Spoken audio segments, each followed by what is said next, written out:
చాలా బాగుండేదండి. ఇది మెయిన్గా ఇది మా నాన్నగారికి చాలా ఇష్టమైన రెసిపీ అండి. ఇంకా నాన్నగారికి ఇంకా ఆవకాయ అంటే చాలండి ఆయనకి. ఇంకేమీ అక్కర్లేదండి. మీరు మటన్ వేయండి, చికెన్ వేయండి, ఫిష్ వేయండి, వద్దొద్దు, నాకు ముందు ఆవకాయ వేయమ్మా అని వద్దండి.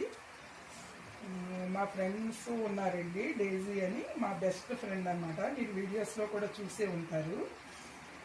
అత్తయ్య గారు అయితే కంపల్సరీ చుట్టాలు వెళ్ళారు అని అంటే ఇంకా నాన్ వెజ్లో ముంచి లేపుతారండి చుట్టాలని అత్తయ్య గారు వాళ్ళు. ఇప్పుడు ఆ ప్రజెంట్ అది కూడా అంతేనండి. అయితే నాన్నగారు ఎప్పుడైనా డ్యూటీ పని మీద ఎప్పుడైనా వాళ్ళ ఊరి వైపు వెళ్తే కంపల్సరీ నాన్నగారు వస్తున్నారు, ఈరోజు భోజనానికి పిలుద్దామని భోజనానికి పిలిచి నాన్నగారిని సర్వీస్లో ఉండగా అత్తయ్య గారు నాన్ వెజ్ అన్నీ బిర్యానీ అన్నీ చేస్తే నాన్నగారు అమ్మ వద్దమ్మా ఆవకాయ పచ్చడి అమ్మా అనేవాళ్ళమాట. అత్తయ్య గారు చెప్పేవాళ్ళు అన్నయ్య గారికి బంగారం పెట్టినా వద్దు, అన్నయ్య గారికి ఆవకాయ పచ్చడి కావాలి అనేవాళ్ళు.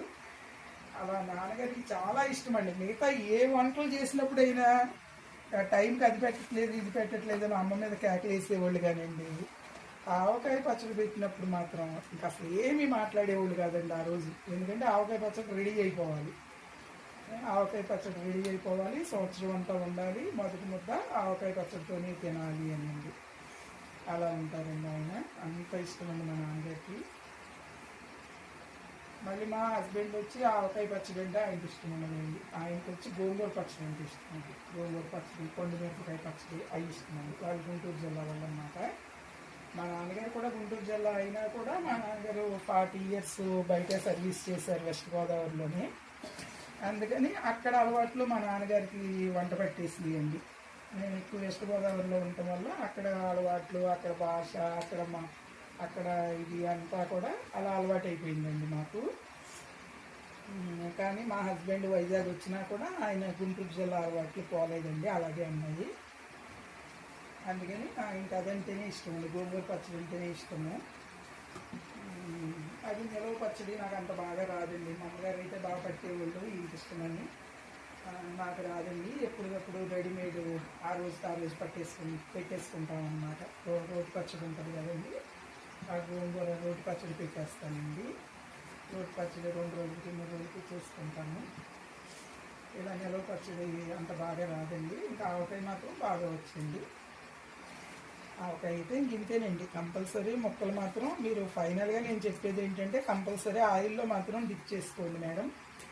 ఆయిల్లో డిప్ చేసుకున్నారంటే మాత్రం మీకు అన్నీ బాగా పడతాయండి. అది ఇలా కలిపేసుకుని మీరు పక్కన క్లాత్ చుట్టేసి పెట్టేసేయండి. 3వ రోజు వచ్చి తీసుకుని మీరు ఉప్పేనండి, ఉప్పే మనం తక్కువ వేసుకుంటాము. మిగతా ఇంగ్రీడియంట్స్ అన్నీ వేసేసుకోవచ్చు కానివ్వండి. మిగతా ఇంగ్రీడియంట్స్ అన్నీ కొంచెం ఎక్కువైనా పర్లేదండి, ప్రాబ్లం లేదు. కానీ ఉప్పు ఎక్కువైతే మాత్రం కొంచెం తినలేదు కదండి 1 year అంతా. అందుకని అంటే ఉప్పు తగ్గినా పచ్చడి పాడైపోతుందండి, అది కూడా కరెక్టే. అందుకని 3వ రోజు చూసుకోవాలండి. ప్లస్ ఆయిల్ నిండుగా ఉంటే కూడా మీకు పచ్చడి పెద్దగా ఏం పాడవుతుంది. ఆయిల్ నిండుగా ఉండాలి. ఆయిల్ నిండుగా ఉంటే మీకు పచ్చడి బాగుంటుందండి. ఆయిల్ సమానంగా వేసుకోకపోతే మాత్రం కొంచెం బూజు వస్తుందండి. అలా రాకుండా మాత్రం ఆయిల్ నిండుగా వేసుకోండి. ఆయిల్ నిండుగా వేసుకొని చేసుకోండి. ఈరోజు మాత్రం చాలా ఎక్కువ పెట్టానండి. ఎప్పుడు కూడా 2 మానికలే పెడతాను. ఈసారి ఇంకా 4 మానికలు వేయండి అనుకోకుండా. ఆ 4 మానికలు అవడంతో 1 మానిక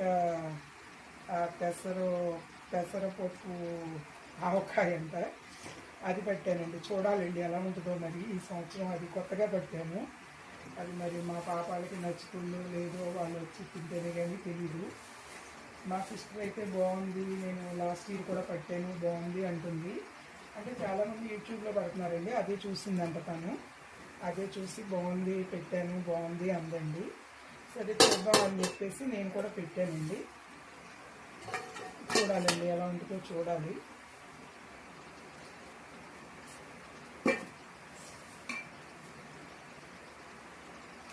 కరెక్ట్గా సరిపోయిందండి. ఉప్పే కొంచెం తక్కువ వేసానండి, కొంచెం ఎక్కువ అవుతుందేమో నేను భయం వేసి కొంచెం తక్కువ వేసాను. ఉప్పు మాత్రం తర్వాత చూసుకొని 3వ రోజు చూసుకుని వేస్తానండి ఉప్పు మాత్రం.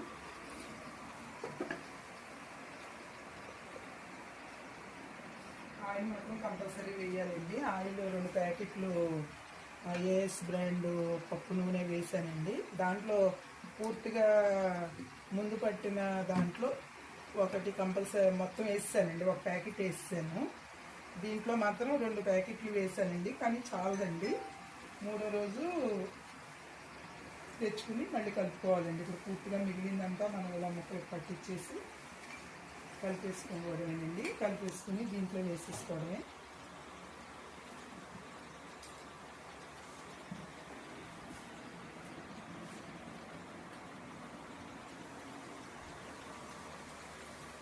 ఇదిగోండి ఇలాగా దీంట్లో వేసానండి మొత్తం.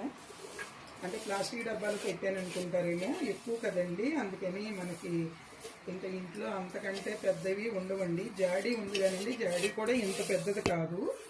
అందుకని 3rd డే చూసినప్పుడు అప్పుడు జాడీలోకి మార్చాలండి, సగం మార్చి చేస్తానండి. ఆయిల్ అయితే మాత్రం చాలా పడుతుందండి, ఆయిల్ అయితే మాత్రం సరిపోలేదు. ఇదిగోండి ఆయిల్ ఇలాగా లాస్ట్లో డిప్ చేసాం కదండి, డిప్ చేసిన ఆయిల్ చివరిలో దీంట్లో అవన్నీ కలిపేసి దీంట్లో పోసేయడమేనండి. ఇలా డిప్ చేసిన ఆయిల్ ఇలా పోసామంటే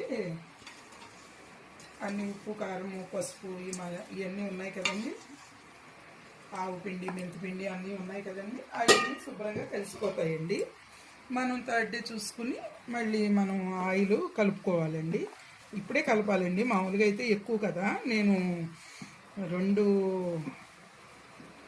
రెండు మానికలే అని 4 ప్యాకెట్లు తెచ్చానండి, కానీ 4 మానికలు అయినాయి కదండి, ఇంకా ప్యాకెట్లు పడతాయండి, ఇంకా 2-3 ప్యాకెట్లు కంపల్సరీ పడతాయి.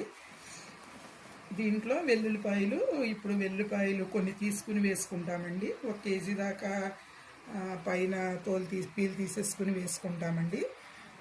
ఒక 1/2 కేజీ మాత్రం మిక్సీలో కొంచెం కచ్చాబెచ్చాగా నలిపేసి పైన నలిపేసి వేసేస్తామండి. ఇదండి ఆయిల్ అయితే